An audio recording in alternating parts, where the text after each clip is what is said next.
Hasil tes keluarga DNA Wali Songo.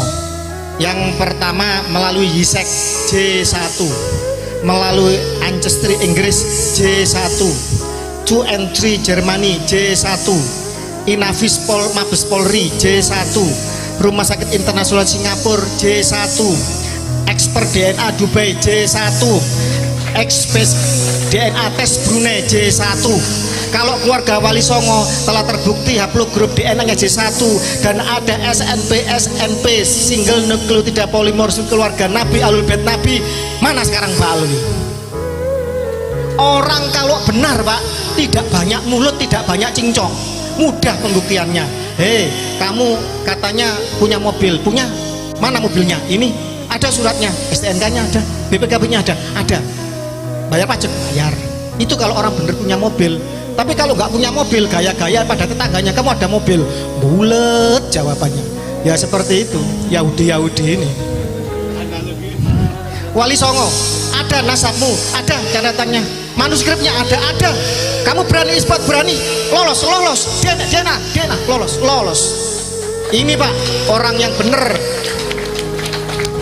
Perjuangan ini bukan untuk rebutan nasab jadi keluarga cucu Nabi, tidak. Kalau perlu tidak ada yang jadi cucu Nabi di Nusantara ini.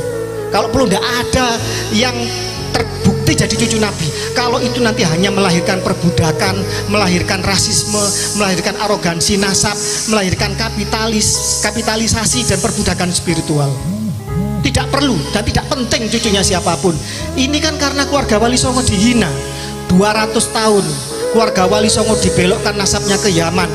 Menurut kitab namanya Samsud Dohiro, karangan Abdullah Al-Masyhur ya, Abdurrahman Al-Masyhur, yang ditahqiq oleh dia sahab. Menurut Van den Berg, jelas tertulis di situ kok. Menurut Van den Berg, katanya Wali Songo ke Yaman. Katanya Profesor Dr. Agus Sunyoto di dalam Atlas Wali Songo itu adalah apa? Spekulatif. Jelas kata-katanya, nasab rakitan spekulatif, jelas kata-katanya spekulatif. Beliau seorang pakar sejarah, meneliti manuskrip ke luar negeri, ke Leiden, ke Belanda, ke lain-lain. Beliau memahami tentang tes karbon dan lain-lain. Spekulatif nasab Wali Songo yang ke Yaman itu. Tetapi hasil dari isbat internasional jelas kok, keluarga Wali Songo diakui oleh nakoba-nakoba dunia. Pertanyaannya, hei Pak Alwi Yaman, yang mengaku cucu Nabi, yang menyombongkan sebagai cucu Nabi, yang menjual nasabmu untuk memakan darah dan keringatnya dan hartanya pribumi Nusantara, mana tes DNA-mu? Mana susunan nasabmu? Mana isbat internasionalmu? Kosong. Apakah masih kita percaya mereka sebagai cucu Nabi? Tidak. Jelas, orang benar itu jawabnya tegas. Kalau orang salah bulat, mertuanya ngomong kita harus tes DNA, mertuanya haram tes DNA. Lah ini mertua sama mantu kok bulat ini ya kan, mungkin menantu durhaka ini. Jadi itu jawabannya. Jadi terkait masalah Anda jadi muhibin atau mbak, itu beda urusan. Tetapi dalam narasi ini kita harus tegas. Jadi gini, antara habaib yang kasar maupun yang halus kita anggap sama dulu. Selama mereka menarasikan dirinya sebagai cucu Nabi, wajib kita mempertanyakannya, siapapun dia. Guru, misalkan guru kita pun, apakah saya tanya, apakah guru Anda maksum, terjaga dari noda dan dosa? Guru kita tidak maksum, mungkin salah. Pertanyaannya, bukankah Mbah Hasyim As'ari, Mbah Mun dan lain-lain, mereka kan selalu menjual itu. Kiai-kiai sesepuh kita dikatakan mengakui mereka sebagai muhibbin.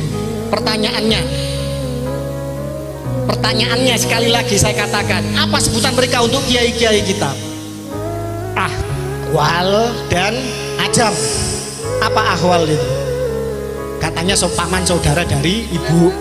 Sebenarnya itu plesetan dari anjing. Honden and verboden apa? Anjing dan pribumi dilarang masuk.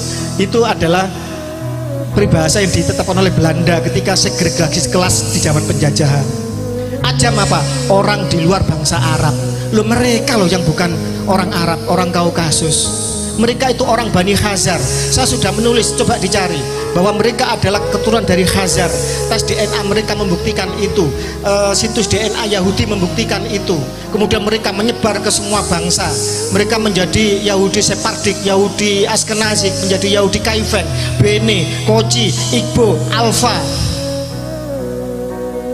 Dan mereka datang ke Indonesia dibawa oleh siapa?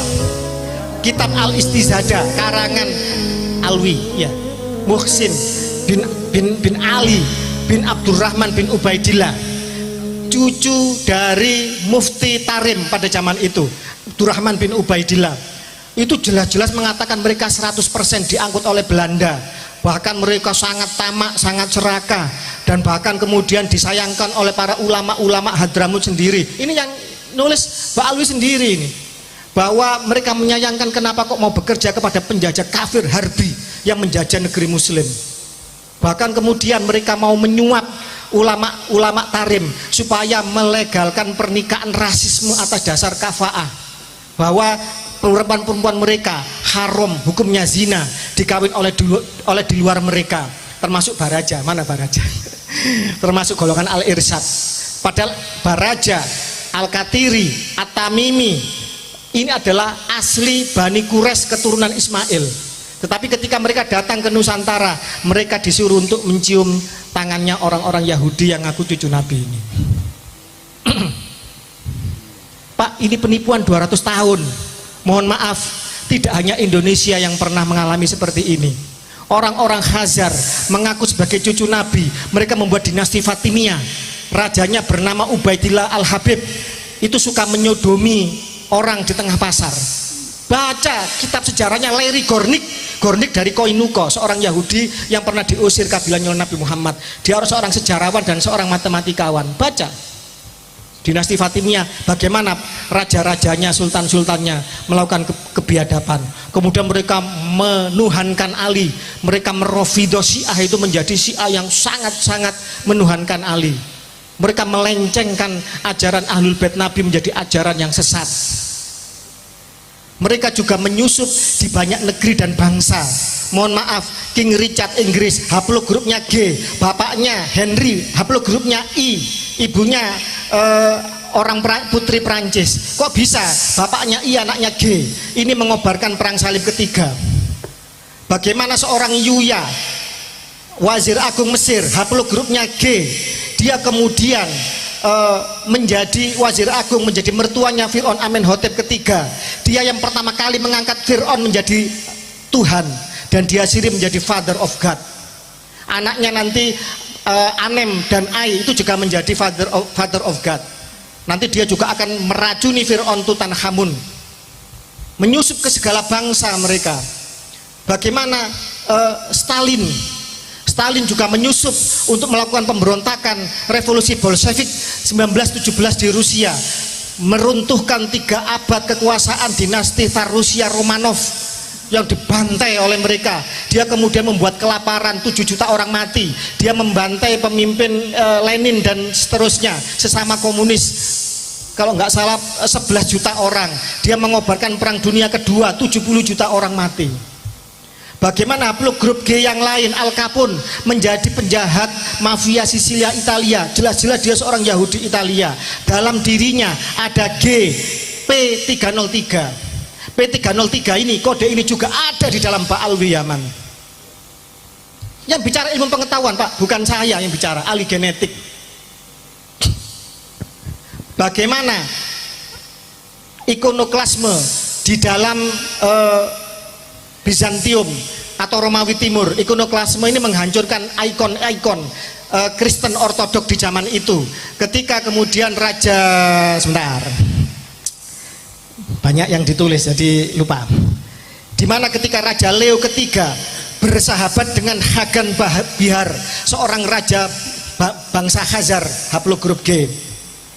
Kemudian dia punya anak Konstantinus V, dinikahkan dengan Siksak atau Iren, anaknya Kagan Bahar itu, raja Raja Khazar itu. Kemudian akhirnya punya anak Leo keempat, Leo ketiga, Konstantinus kelima, dan Leo keempat. Ini menghancurkan simbol-simbol agama Kristen Ortodok, sehingga sampai hari ini Kristen Ortodok yang banyak di Rusia begitu bencinya kepada orang-orang Khazar yang ada di Israel.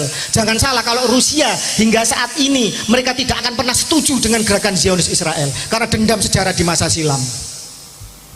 Bagaimana pada zaman itu Iren atau Siksak ini yang jadi permaisuri Konstantinus kelima, dia membuat pakaian Khazar menjadi populer di negara Bizantium atau Romawi Timur, yaitu memakai kerudung dan baju apa kayak rok gitu loh. Ya kayak Habib itulah.